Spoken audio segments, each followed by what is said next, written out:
guys, so today I'm going to talk a little bit about tactical problem solving, tactical decision making. So what I'll do is I'm going to talk for a little minute right now, and then I'm going to bring in a video that I made at Idaho a couple of years ago of a live fire squad hasty attack, and I'm going to do a voiceover and kind of talk you through that to explain what's going on. So, a few points on this. If you sort of truncate your tactical training at simply the flat range, if you're just doing things like courses of fire, that kind of thing, then you are not really moving towards developing a tactical problem solving, full warrior mindset, because you're basically just sort of rehearsing, courses of fire, and you're working on basic shooting skills and drills. So you've got to move that beyond to tactical training, and that's going to develop situational awareness and the ability to situationally problem solve, which is the kind of thing you're going to experience on a two-way range. So you're kind of kidding yourself if you're just doing kind of three-gun courses of fire, blink, blink, pew, pew. It's not going to help you. So you got to move beyond. And what you're doing effectively is you're learning drills and you're building on drills, and those drills all get put together to become what is your tactical plan in reaction to the situation that you have, the situation that needs to be solved, the enemy that needs to be reduced. That's going to develop your tactical problem solving and decision making ability. So for example, what I'm going to show you, and I'll talk you through it a little bit, is a live fire hasty attack. It's simulated, and of course I set out and planned the ranges with full sort of safety considerations, etc. There are a couple of safety considerations you see going on during the video that would not happen like that if that was a real hasty attack, and I'll explain that. And so the purpose of that particular exercise was to introduce the students to the concept of a live fire hasty attack going to the flank, in this case the right flank. So what you don't see, and what I aim to bring out today, is the role of the team and squad leaders to actually make that happen. Now, you could say, yeah, it's a live fire attack and it's been laid out, the range is laid out, so therefore it's no different from a drill. Well, partly that's to educate the students in how to actually do that. But when it comes to live firing, you're going to rehearse the drill that you're going to do, but depending on how the ranges are set up, it doesn't necessarily mean that you know specifically where all the targets, for example, pop-up targets, are going to be. So to a certain extent, you can have a live fire range, which is what we do at the VTC, where you go up it and you know, for example, that you might just be about to practice a break contact right, but you don't know where the targets are going to be, so then you've got to react and implement that drill to the situation that you find yourself in.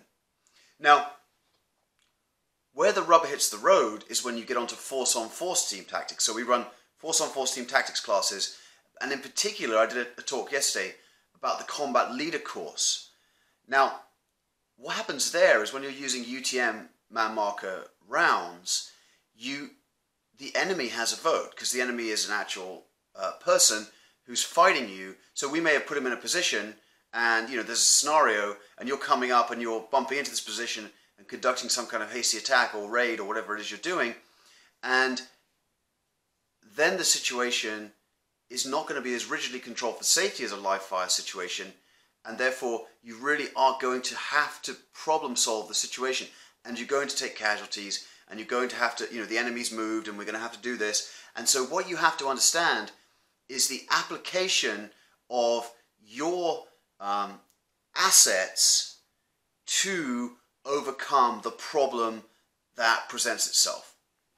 And that's effectively what you're doing. So, we talk about doing a combat estimate, coming up with a rapid plan, implementing the plan. But what's also important to realize about that is that that is all built upon drills.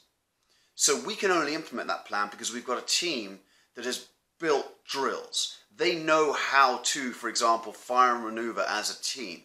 They know all these things. So what you're really doing is your assets of your various teams, they bring a certain amount of firepower. Your asset is the terrain. You're looking at where the enemy position is. Where is the enemy in relationship to me? How am I going to maneuver and, use my assets, whether it just be, small arms rifles, to reduce that enemy position. And the only way that's actually going to work is that the guys know how the drill runs. So, for example, a hasty attack, which I'm going to use in the video example today, it is a drill, or it's built of drills. And it becomes a drill as a hasty attack drill, and there's various ways of running the hasty attack drill. But it's absolutely imperative to understand that that drill doesn't run without leadership input. It doesn't just automatically, boom, go into effect. Some break contact drills will do that because they'll just go off the call of, for example, contact front, and the drill just runs until a leader gets an opportunity to step in and kind of influence the situation. Something like a hasty attack, you come under enemy fire, the hasty attack, the teams start to do the things that teams are going to do. The team leader that's under fire is going to do the things that the team leader under fire needs to do. The other teams are going to kind of get themselves ready, take a security position, etc. But the squad leader has to move to a position where he can assess the situation, and then he's got to make decisions. You could say those decisions are as simple as, do we go straight forwards? Do we go to the left flank? Do we go to the right flank? Well, what's my route around? Etc. So they are drills, but they're only applicable with leadership input. What you'll see today is a hasty attack. You'll see we're using a 2-team squad, and the point team's going to come under effective enemy fire from an enemy position.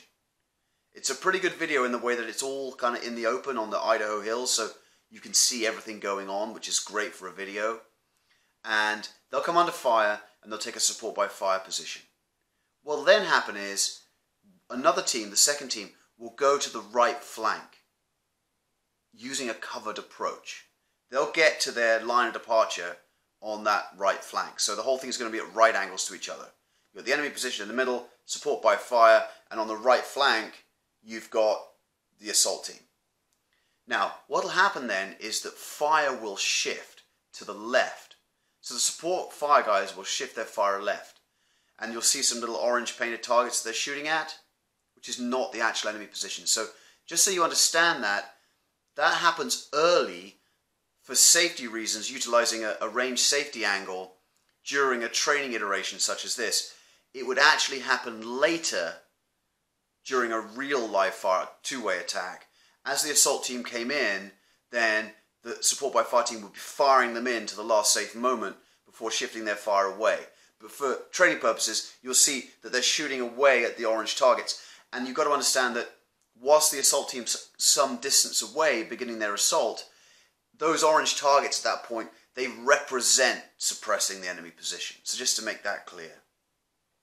And then obviously you'll hit, when the assault team gets to the actual assault through point, then you'll hear the support by fire guys calling ceasefire. Because they can't be, even though they're firing at the orange targets, that simulates the enemy position, and they can't be firing at the enemy position whilst our guys are assaulting onto it. Just a little bit of sort of clarity there.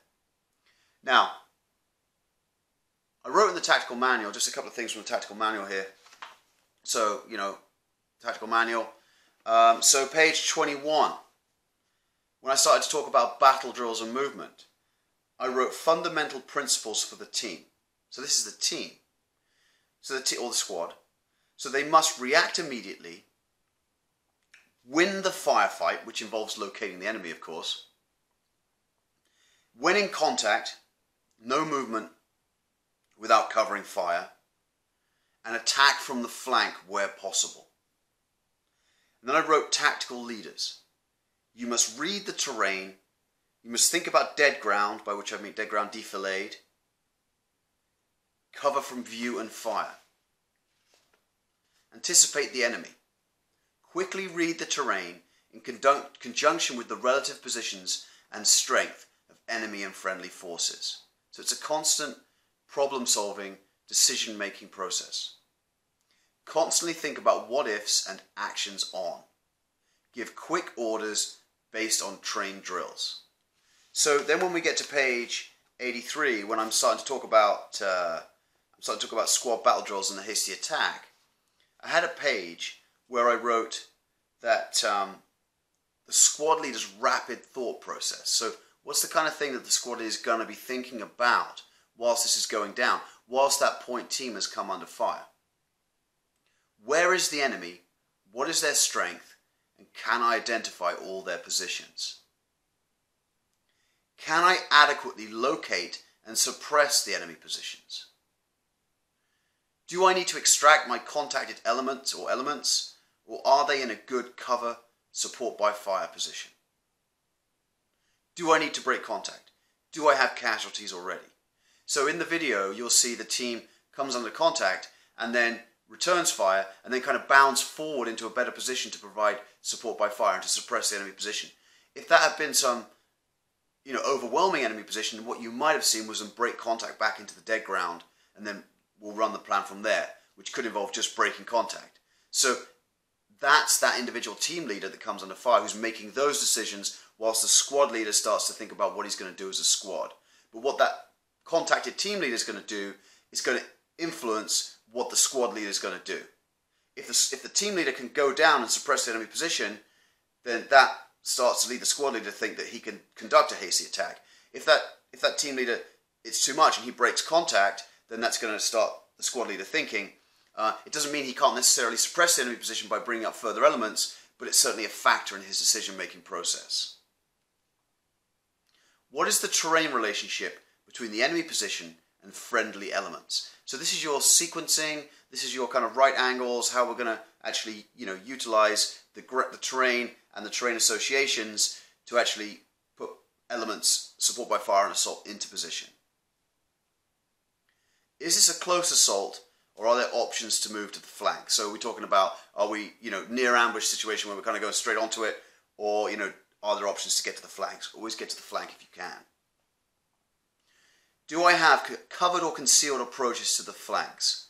Which flank is best? Can I identify a best solution for support by fire and assault with a roughly 90-degree angle between the two elements?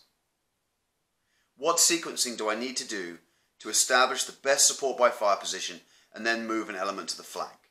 So it's just organization and movement. Withdraw with casualties or execute a hasty attack. Okay, so that's a few points from the tactical manual. So what I'll do now is I'll flip over to the video and I'll talk you through what's going on, and what I'd like you to think about during that is the idea of the squad leader and the team leaders having to actually problem solve the situation. The way they're going to find solutions is based on drills, and they're going to use the terrain association of the enemy and sort of the balance of forces to try and figure out a plan. To assault, how to assault, to break contact. This is the problem solving. This is integral part of your warrior mindset. If you can't get to this, if it's just courses far on the range, shooting fast, then you're completely missing out on all of this. Your flat range drills, that's all part of your shooting build up into being able to adding fieldcraft to it, into being able to shoot, move and communicate, into building on tactical small unit tactics drills so that your team and you understand what's practical and what's not practical for executing these maneuvers. And this is just amazing leadership, decision making and communication training. Over to the video. Okay, so we've got a squad moving as two teams and traveling Overwatch.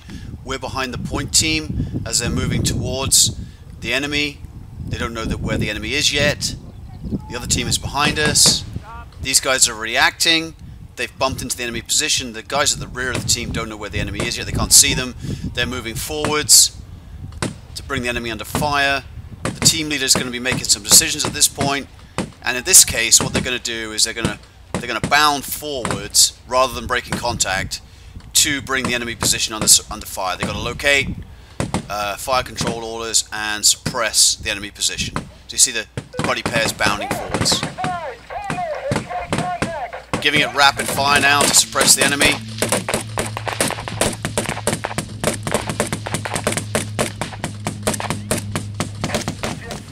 That's the enemy position. Okay, this is the assault team on the right flank. They've moved around using a covered approach. what they've got to do is shift fire left. Acknowledge. shift the fire a little bit early. Like I said, that's the enemy position from support fire, and the fire is going to shift from that view across to the left.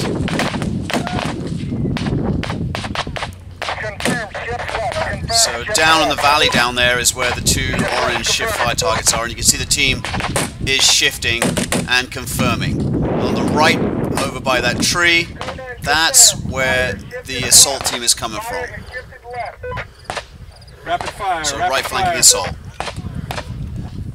Calling for rapid fire. And moving into the assault. They're going to push up to bring the enemy position under fire. And that's them emerging from their covered approach.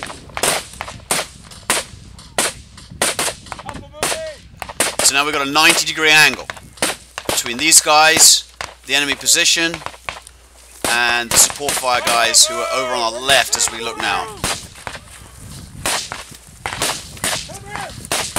These guys are bounding forwards, buddy pair fire movement.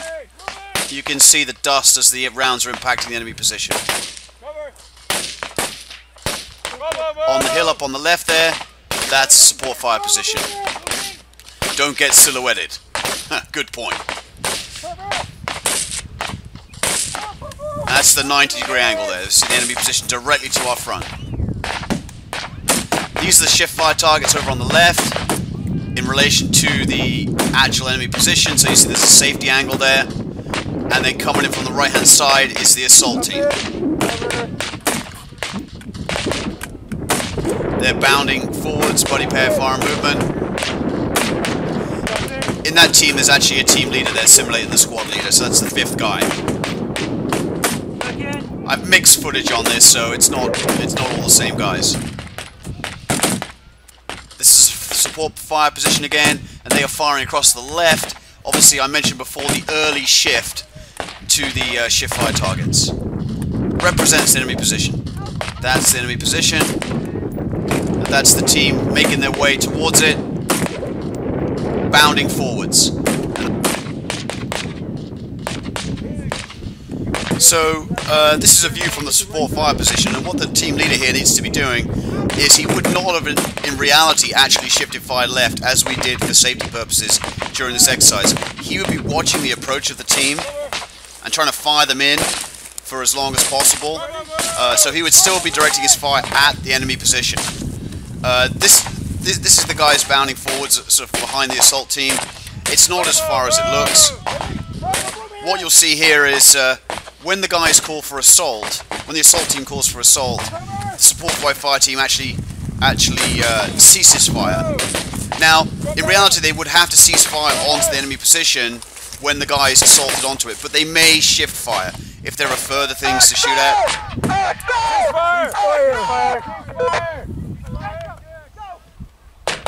Now you've got the assault line going in, and at this point, you know, the fire has to either be shifted away or ceased from the support fire position. Otherwise, we're going to be shooting at our own guys.